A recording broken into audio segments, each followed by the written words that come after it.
रामे मनोरमे सहस्रनाम तत्तुल्यं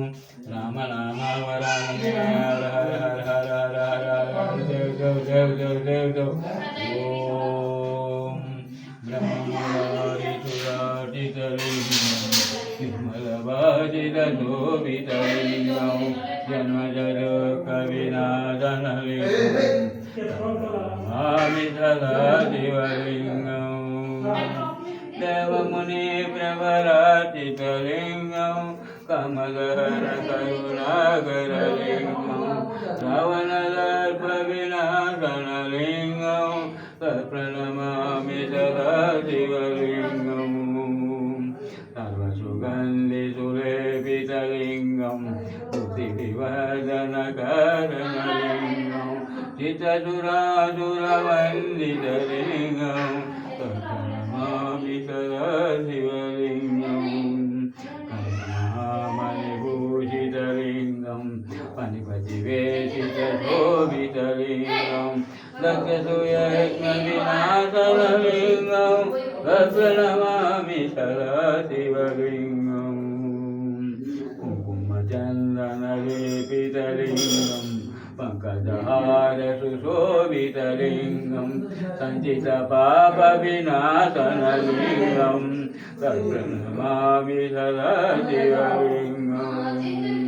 देवगणातीतसेवितलिङ्गं मङ्गलभक्तिविदेवतलिङ्गं दीनकोटिप्रभाकरलिङ्गं तत्प्रणमामि सदा शिवलिङ्गं परिवेदितलिङ्गं सर्वसम्भवकारणलिङ्गं अचदरिद्रविनाशनलिङ्गं तत्प्रणमामि सदा शिवलिङ्गं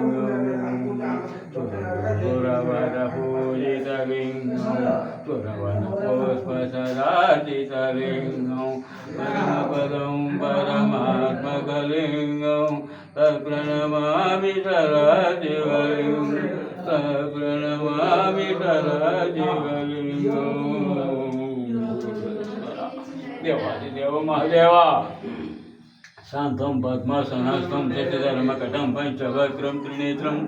स्थूलं वज्रं च खड्गं परसमवैदं दक्षभागे वहन्तं भागं वसुघण्टं प्रलयोद्वां शङ्खं वामभागे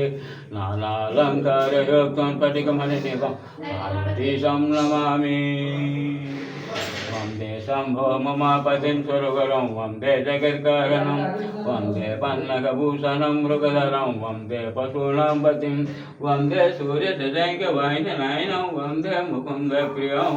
वन्दे भक्तजनाश्रयं च वरदं वन्दे शिवं शङ्करं प्रातःकाले शिवं दृष्ट्वा निशि पापं विनश्यति अजन्मकृतमाज्ञाने स्नायहने सप्तजन्मसु वेरो काञ्चन सप्तानां गवकोटिशतैरपि पञ्चकोटितुरङ्गानां तत्फलं शिवदर्शनम् आत्मा त्वं गिरिजामति करजाना प्राणा शरीरं गृहं पूजा देविषयोपभोगरचन निद्रा समाधस्थिते सञ्चारो पदयो प्रदक्षिणां विधि स्तोत्राणि सर्वाङ्गिरो यत्तत्कर्म करोमि तत्तदखिलं शम्भो सवराजनं करचरणकृतं वा कर्मजं वा श्रवणं नयनजं वा मानसं वा परागं वीतमेतत् सर्वमे क्षमस्व शिव शिव करुणाब्ध श्री गुरु जलेश्वर महेश्वर महादेव शम्भो।